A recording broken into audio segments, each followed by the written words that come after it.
마음이 드셨다면 구독, 좋아요 꼭 부탁드리겠습니다. 고맙습니다.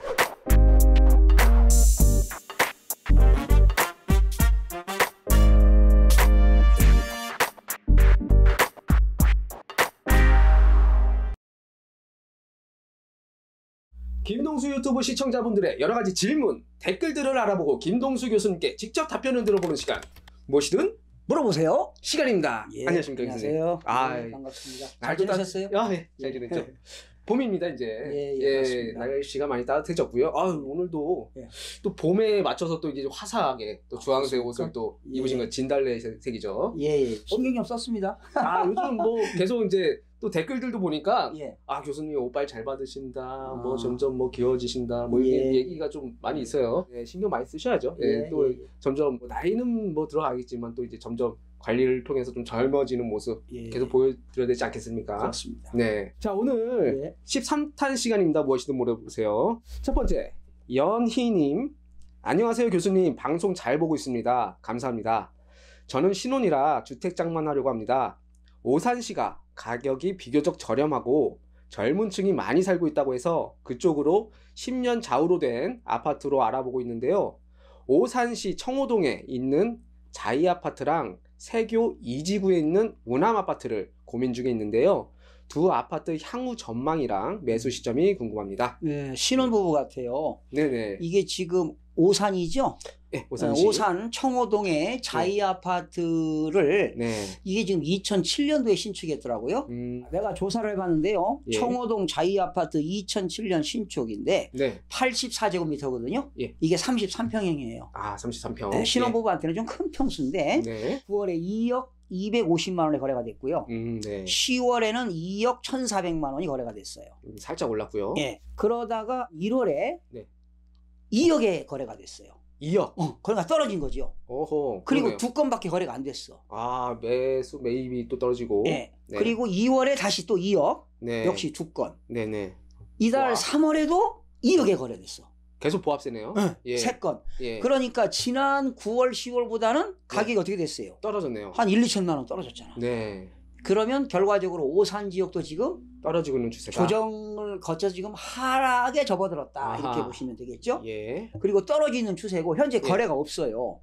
그리고 세교 2지구 지금 질문하셨죠? 네, 지금 비교를 하고 있다고. 세교 2지구가 골동이에요. 골동 우남 아파트인데 우남 아파트. 여기는 2004년도에 건축했어요. 그리고 여기는 1023세대가 살고 있는데 9월에 조사해 보니까 2억 1,500만 원. 같은 평수죠? 네, 같은 평수. 그런데 10월에 떨어졌어요. 1억 9,800으로. 오히려 반대네요. 청호동이랑은. 11월에는 또 2억 1,200. 다시 올랐고. 12월에 2억 1,500.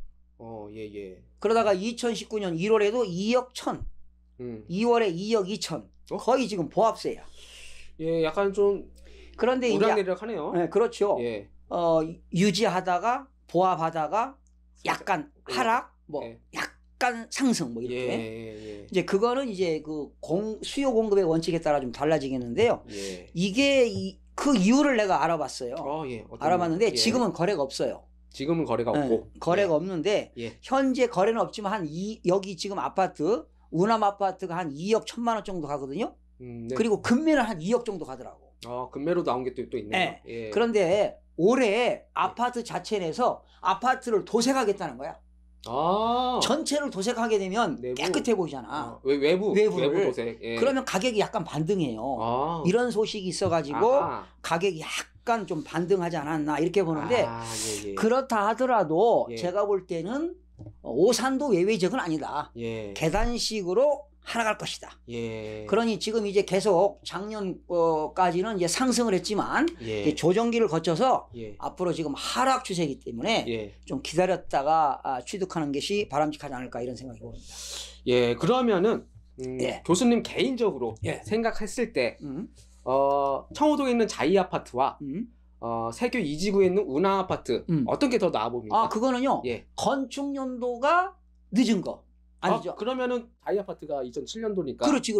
우남 아파트는 2004년이니까. 2004년도. 그러니까 가급적이면 그 내용 연수가 그러니까 건축된 지 얼마 안 된 거. 그렇죠. 이게 좋겠죠. 신축. 신축이 그렇습니다. 그나마 신축이 좀 더 그럼 자이 아파트가 좀 더 낫지 않겠느냐? 그런 생각이 들어갑니다. 그 자이 아파트는 또 또 이름이 있잖아요. 브랜드가 있잖아요. 브랜드 가치가 있기 때문에. 알겠습니다. 이영수님, 대구 부동산 전망에 대해 부탁드려요. 대구 수성구 수성 3가 화성 캐슬 골드파크 48평대 언제쯤 사면 될까요? 이렇게 이제 질문 남겨주셨네요. 좋은 질문인데요. 네. 지난 작년에 서울은 부동산 가격이 하반기에 하락했잖아요. 서울은 가격이 하락할 때 전국적으로 대구와 대전과 광주는 가격이 상승하면서 보합을 유지했거든요. 그런데 지금 그 수성 3가에 있는 화성 캐슬 골드파크 같은 경우는요. 지금 가격 조정 중에 있더라고. 약간 하락세를 지금 가고 있는데 시세를 조사해 보니까 한 11억에서 12억. 48평대가? 같은 단지라 하더라도요. 조망권이 있으면 12억. 조망권이 없으면 11억인데 제가 볼 때 앞으로 큰 평수들은 가격이 좀 하락하지 않을까 이렇게 조사를 해보고요. 그런 얘기하고 싶고 그다음에 현재 거래가 전혀 없습니다. 그래서 아마 대구도 단기적으로 아마 하락할 것으로 예상이 되거든요. 그래서 절대 서두르지 마시고요.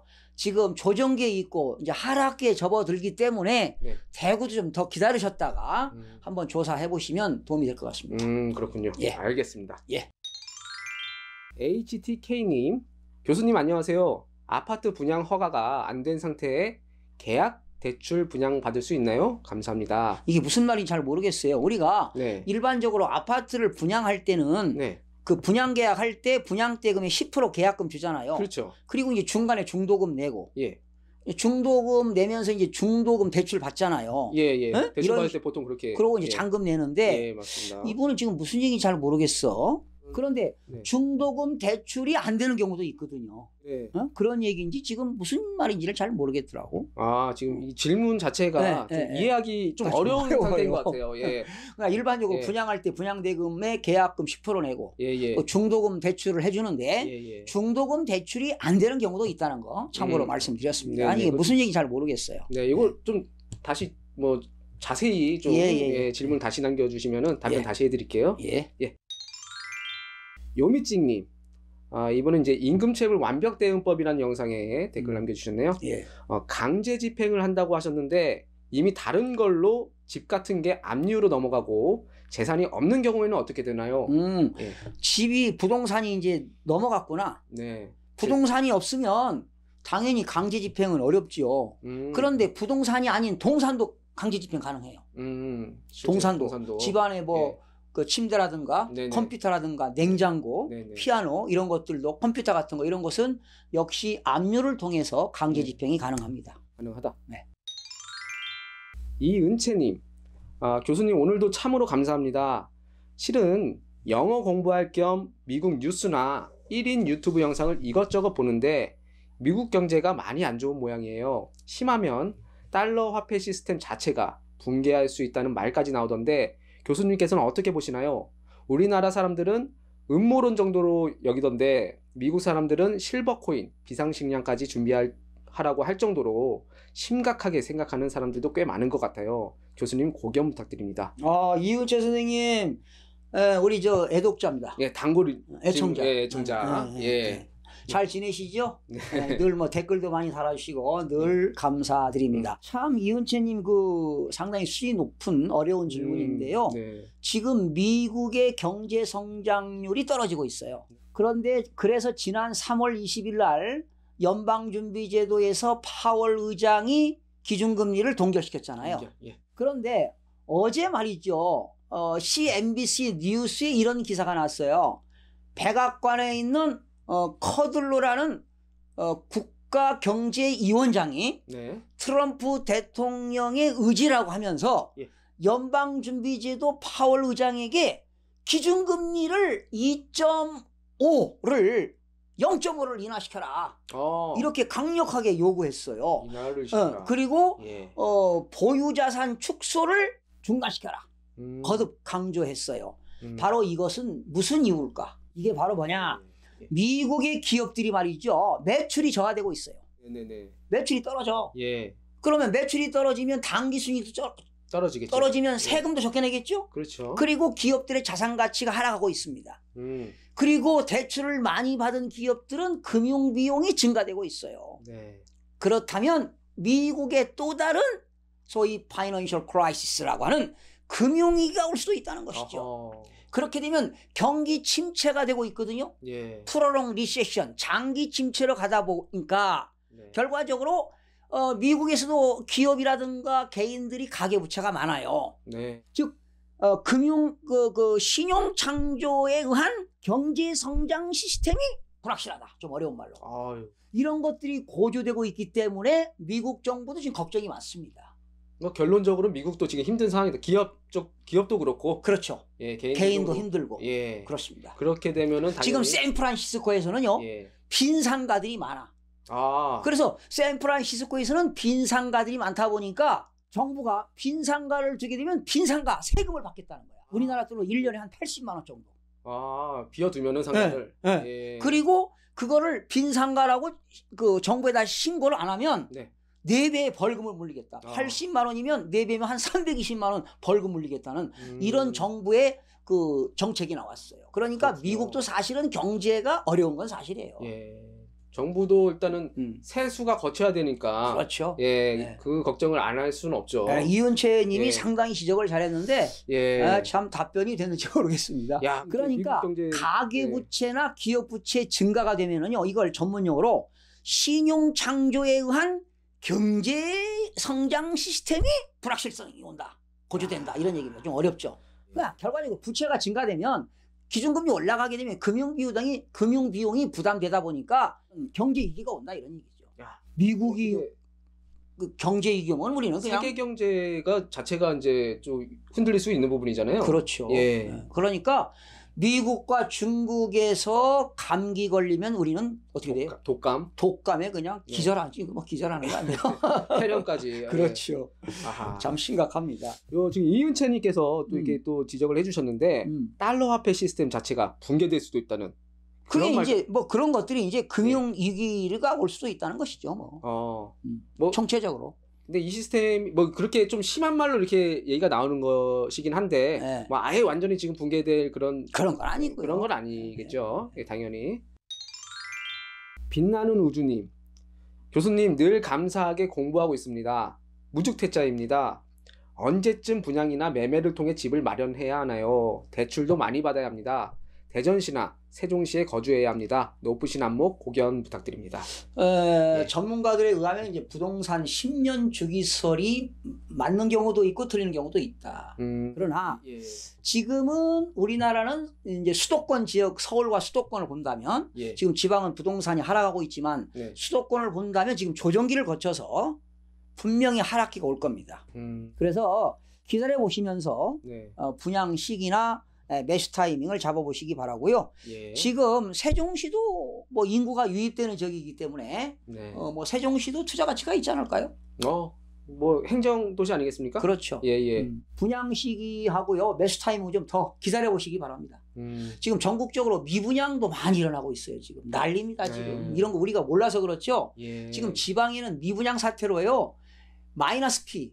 그러니까 내가 분양대금은 3억인데 네. 오히려 지금 막 2억 5천까지 떨어졌다는 거야. 프리미엄이 아예 마이너스로. 마이너스로. 이런 일이 있기 때문에 좀 분양 시기나 매수 타임을 좀 기다려 보시기 바랍니다. 네, 알겠습니다. 박순봉님, 교수님 항상 답변을 자세히 설명해 주셔서 감사드립니다. 등기부등본에 아들 이름으로 증여 가등기를 한 상태에서 대출을 받으려고 하는데 증여 가등기를 소멸해야만 가능한가요? 그렇죠. 예. 아이고 박순보님 반갑습니다. 늘 뭐 댓글 많이 달아주시고요. 늘 감사하게 생각하고요. 항상 예청해 주셔서 늘 감사드립니다. 네. 증여 가등기를 한 상태군요. 네. 이렇게 증여 가등기는 등기부 갑부에 들어가거든요. 이렇게 이런 것들이 있으면 대출이 어렵고요. 이걸 말소 등기를 해야만이 대출이 가능합니다.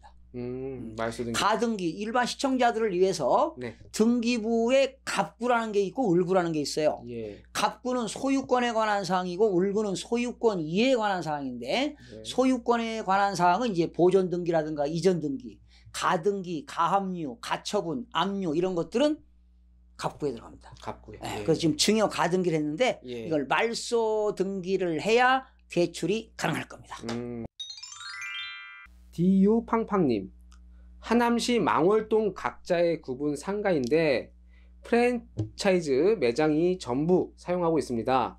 그중 구분 등기 나와 있는 매물 인수하면 어떨까요? 그리고 구로구 2층 상가주택 1층 상가 2개와 2층 전체 상가 2층에 조그만한 방 2개 살림집이 있는 상가주택 매수하면 어떨까요? 교수님 조언 부탁드립니다. 예. 망월동이면 하남시 망월동이거든요. 네, 하남시. 이제 요즘 하남시가 참 아파트가 많이 들어섰는데 네. 그렇게 인구가 많이 유입되지는 않아요. 서울하고 가깝긴 한데요. 네. 제가 볼 때 구분 상가를 투자하는 것도 네. 리스크가 있지 않을까 생각이 들어갑니다. 그렇군요. 그런데 이거 분양받은 사람들은 상당히 분양가가 높았을 거예요. 이런 상가를 투자해서 성공한 사례들은 많지 않습니다. 이래 신도시에도 구분 상가 투자하신 분들은 거의 엄청난 손실이 생겼다고 보시면 돼요. 그래서 저는 예. 가급적이면 취득하는 걸 좀 말리고 싶습니다, 개인적으로. 그리고 네. 현재는 그게 매장이 있다고 하지요? 프랜차이즈 매장이 있다고 하지요. 네, 그런데 훗날 매장이 또 공실이 생길 수가 있어요. 그럴 수도 있죠. 지금 강남에서도 지금 공실이 많이 생기고 있어요. 네? 네. 그런데 지금 뭐 하남 망월동에 무슨 큰 호재가 있겠습니까? 네. 차라리 구로구요? 구로구에 예, 예. 있는 근린주택은 일부는 주택도 있고 일부는 점포도 있는 건데 일명 겸용주택이라고 하거든요. 예. 이런 근린주택이 오히려 투자 가치가 있지 않을까 이런 생각도 해봅니다. 그러나 예. 구로구는 서울이잖아요. 네. 그런데 입지 분석도 매우 중요합니다. 또 전철역이 가까우냐, 전철역에서 몇 분 정도 걸음으로 뭐 5분 정도면 좋아요. 뭐 10분, 20분 돼가지고 마을버스 타고 가면 투자 가치가 없어요. 그래서 만약에 구로구에 이런 근린주택을 투자하시고 싶으면 역시 투자 수익률, 투자 분석을 꼭 하셔서 좀 분석을 해봐야 됩니다. 그렇군요. 예. 손품 파셔야겠네요. 그렇죠. 손품, 발품 다 팔아야 되겠습니다. 네, 다 파셔야 될 것 같아요. 심여사님, 5년 전에 인천 주안에 5,500만 원의 가건물을 매입하였는데 현재 다른 구역은 재개발 발표가 나왔고 구입한 곳은 나지 않았습니다. 매도를 해야 할지 재개발될 때까지 두어야 할지 고견을 듣고 싶습니다. 감사합니다. 아마 이분도 이 무허가 가건물 샀을 때 아마 재개발될 거다 이런 정보에 의해 샀을 거야. 그런데 재개발이 편입이 안 됐잖아요. 지금 안 돼. 안 됐다면 상당히 어렵겠죠. 그러면 자기가 여윳돈을 가지고 취득했는지 대출을 받아 취득했는지는 모르겠지만 재무 상태에 따라서 본인의 의사결정해야지 제가 이걸 어떻게 말씀드리기가 참 곤란합니다. 그러나 재개발에 안 들어갔으면 이제 앞으로 재개발될 확률은 거의 불가능하다고 보시면 될 겁니다. 그 정도인가요? 그러면요. 좀 안타까운 소식입니다. 어쩔 수가 없습니다. 알겠습니다. 이거는 본인의 의지에 따라서 결정해야 되겠네요. 본인이 판단하셔야 될 것 같습니다. 알겠습니다. 봉식왕님, 매일 좋은 내용 고맙습니다. 원삼 독성리 산 13-2번지 1500평 귀촌해서 관광농원 생각 중입니다. 도움 말씀 주시면 감사하겠습니다. 원삼 독성리가 용인시 처인구예요. 용인이군요. 용인시 처인구 원삼면 독성리인데 이 관광농원을 하고 싶다고 했는데 관광농원을 하시기 위해서는 법률을 좀 공부해야 돼요. 법률을? 어떤 법률이냐? 농어촌 정비법이 있어요. 그러니까 네이버나 다음에 들어가서 법제처를 치시고 들어가셔서 농어촌 정비법을 딱 입력하면 농어촌 정비법에 대한 법과 시행령이 나와요. 그걸 학습해 보시면 많은 도움이 될 텐데 이 관광농원에 대해서 시설 기준이라든가 시설 규모가 이런 농어촌 정비법에 나와요. 아마 이분은 관광농원이라는 말을 썼기 때문에 좀 내용을 알고 계신지 않을까 생각이 들어가는데 철저한 준비가 필요할 것 같습니다. 그렇군요. 지역적으로는 어떨까요? 좋죠. 괜찮습니까? 뭐 수도권 지역에 가까우니까. 알겠습니다. 나도 유달 출신이구만요. 반갑습니다. 장자님.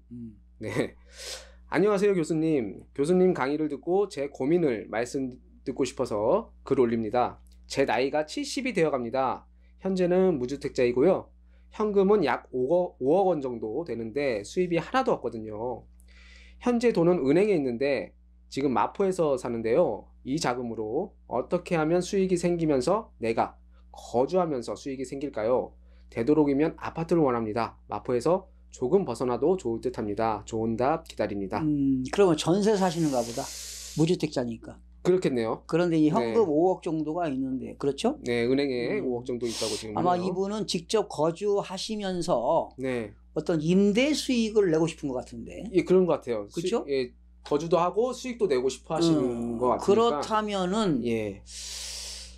지금 여유 자금이 5억 정도 되는데 네. 지금 당장은 투자하면 안 되고요. 네. 내년이나 후년에 네. 좋은 기회가 올 것 같습니다.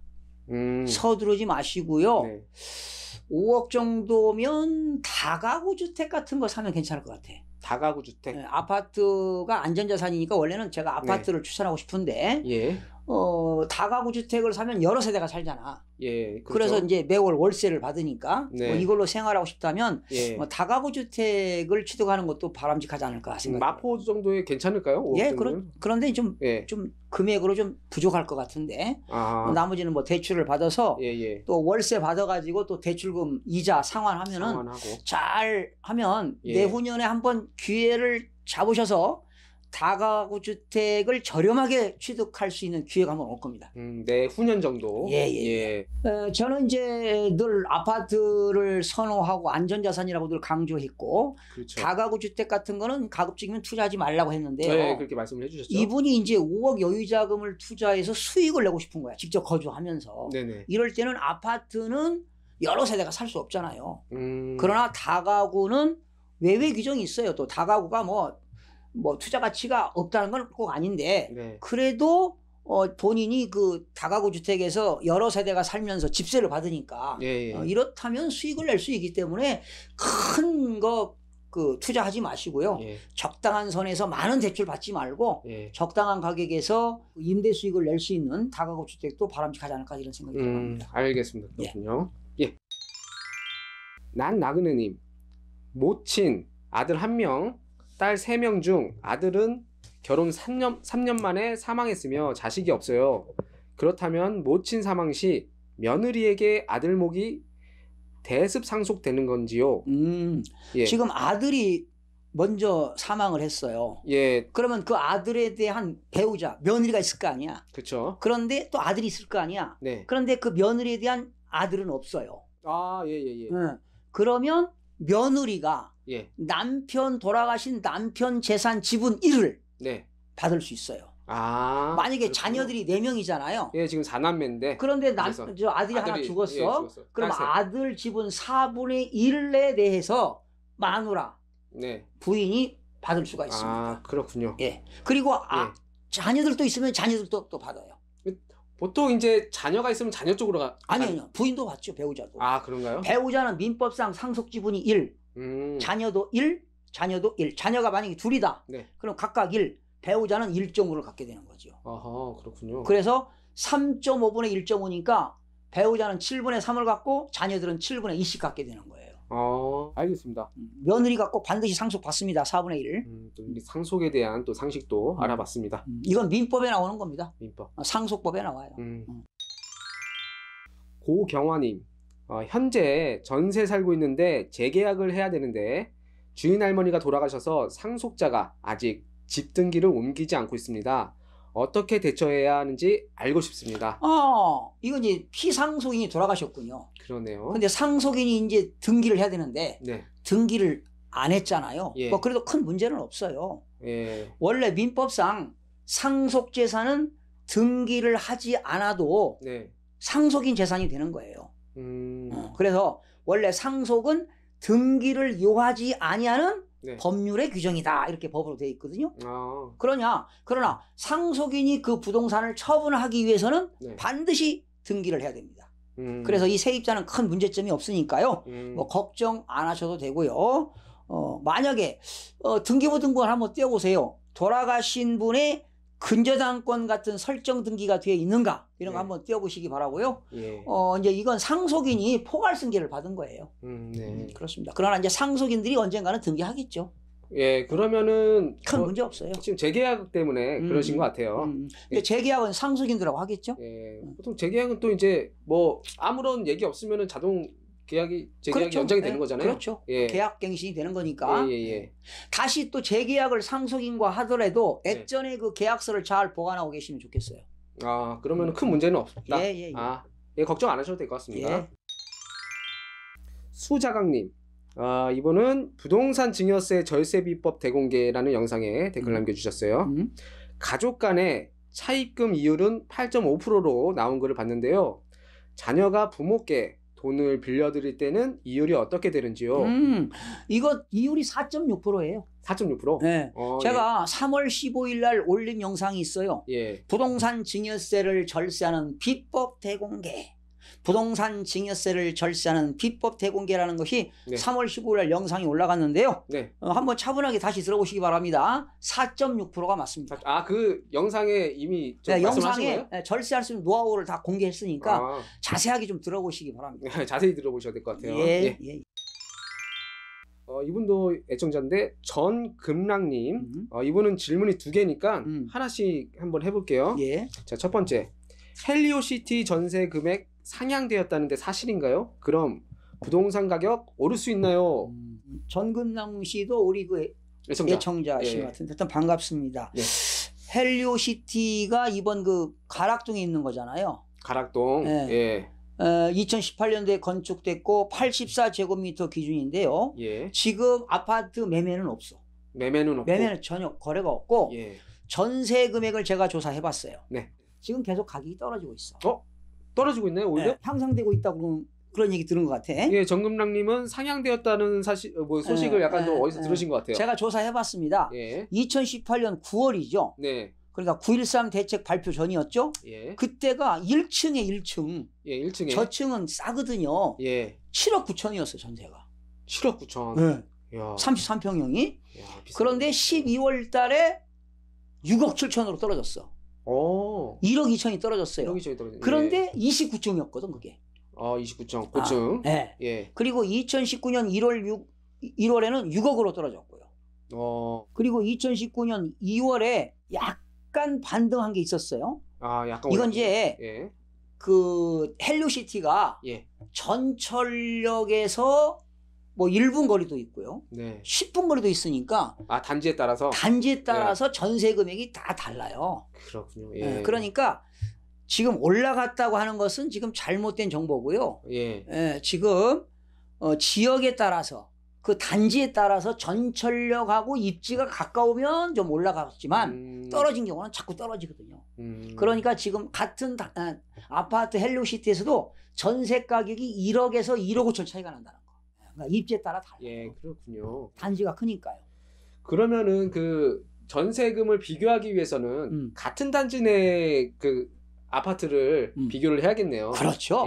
이렇게 정확한 정보를 아시려면은 현장에 방문해서 여러 군데 공인중개사 사무실을 방문해서 시장조사를 직접 한 게 정확합니다. 그렇군요. 제가 말씀드리는 것은 국토교통부 실거래가 매매가격과 전세가격인데 여기는 몇 단지가 안 나왔어. 단지 그냥 몇 층과 평수만 나와 있지. 그러니까 정확하지가 않죠. 정보가 이렇게 많이 있는 곳은 아니네요. 뭐 발품을 팔 수밖에 없겠네요. 이 전세 금액을 정확하게 알기 위해서는. 그럼 뭐 부동산 가격이 오를 수 있나요? 이 질문도 마찬가지로 이거는 뭐 단지에 따라 다른다. 이렇게 얘기할 수 있겠고요. 자, 그럼 두 번째 질문 한번 알아볼게요. 자, 교수님, 전세입자들은 불안하다 그러네요. 조카 전세금 돌려받지 못할까봐 어떻게 해야 할까요? 알아보니 임대인이 다주택자라네요. 전세금 안전하게 하기 위해서 어떻게 해야 하나요? 임대인이 다주택자라 하더라도 그 전세 살고 있는 집, 임대인의 그 집 등기부등본을 열람 한번 해보세요. 열람하고 근저당권이 얼마가 설정되어 있는가. 그리고 우리가 전세 들어갈 때 전입신고하고 확정일자 받았잖아요. 그러면 그 집주인이 근저당권 설정하기 전에 전입신고하고 확정일자 받았다면 우선 변제권 효력이 있으니까 뭐 안전하지요. 뭐 큰 걱정할 거 없고 단지 이제 내가 뭐 7억의 전세를 들어갔는데 이게 5억으로 떨어지면 다주택자가 여윳돈이 없으면 2억을 못 내준다는 거 아니야. 그런 그렇죠. 것 때문에 이제 걱정이 되는데 걱정이 되죠. 이제 뭐 차후에 가면 이제 반환금 뭐 보증금 반환 청구 소를 제기한다거나 뭐 예. 여러 가지 조치가 있을 텐데 예. 뭐 지금 당장은 뭐 크게 고민할 건 없습니다. 뭐 그 이사를 해서 전세 집에 들어갔을 때 그 뭐 확정일자라든지 뭐 주소 이전이라든지 뭐 다 했으면은 네. 큰 걱정을 할 필요는 예, 없을 거다. 예, 그런 그러니까 말. 그 집주인이 은행에서 빌려온 근저당권 설정보다 더 빠르게 전입신고하고 확정일자 했다면 안전하다 이거지. 팀 메이어 피님. 교수님, 오늘은 정장하신 모습이 정갈한 느낌이에요. 분양피 받고 전매로 파는 것도 단속 강화한다던데요. 피 3천은 받아준다고 했다는데 이것도 양도 탄로가 되는 건지요? 야, 그래도 뭐 분양권 잘 샀네. 피가 3천 붙었으니. 지금 지방에는 마이너스 피가 엄청나는데 이거 어느 지역인지 몰라도 피가 붙었대요. 네, 그러네요. 역시 분양권도 전매 제한을 두는 경우도 있죠. 네. 지역마다 다른데 우리가 주택을 아파트를 사가지고 1년 이내 양도하면 세금이 40%입니다. 네. 순수한 양도소득세만. 네. 그런데 분양권을 1년 이내 발견되면은 50%예요. 50%. 그리고 예. 1년 이상 2년 이내 발견되면은 40% 세금 내기 때문에 네. 만약에 피를 받고 팔면 당연히 양도소득세 내야 되겠죠. 그렇군요. 그렇죠. 부동산에 관한 권리이기 때문에 분양권도 아파트를 취득할 수 있는 권리, 부동산을 취득할 수 있는 권리이기 때문에 당연히 세금을 내야 됩니다.